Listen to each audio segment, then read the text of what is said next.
Nykštukas. Labą dieną visiems. Aš esu Nykštukas Kristupas ir šiandien mes kalbėsim apie gyvius ir dar parodysim filmuką. Tai pirmas gyvis bus... Kiras. Šie paukščiai šiukšlių iš paplūdimių surinkėjai. Jie iš viršaus nužvelgė jūros pakrantę ir pamatė, ką nors ėdamo, neria žemyn. Kartais gali pabandyti net atimti jums iš rankų ledus. O dabar... Va čia yra kiras. Gerai. O dabar mes kalbėsim apie... Garnys. Garnio kojos ilgos, todėl jis gali braidyti vandenyje. Ir staigiai įkišdamas galvą į vandenį ilgu plonu snapu sugriebti žuvį ar moliuską. Čia garnys. Dabar mes... Apie krabą vaiduoklį. Krabas vaiduoklis.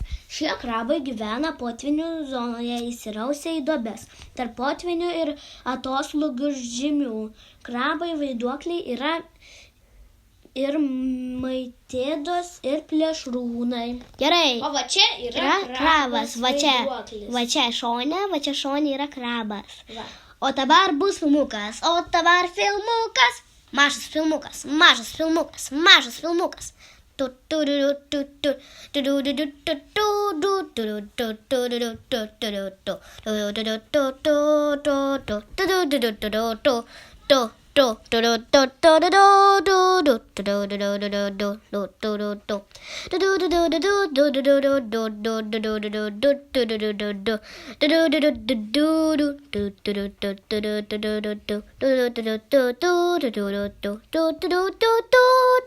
Tikiuosi jums patiko filmukas, o dabar bus apie keturakę žuvį. Žiūrėkite.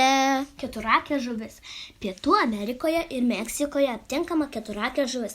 Iš tikrųjų turi dvi akis, kurių kiekviena yra padalyta į dvi dalis. Viršutinė iškilusi virš vandens, o apatinė panirusi.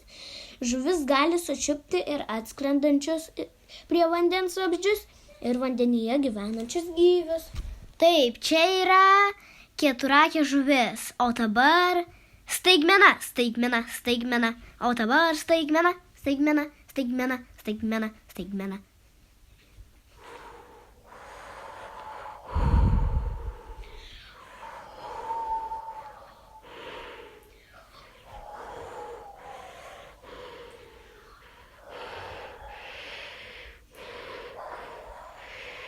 Tikiuosi jums patiko staigmena, o dabar lauksime kitos dalies. Viso gero, ate.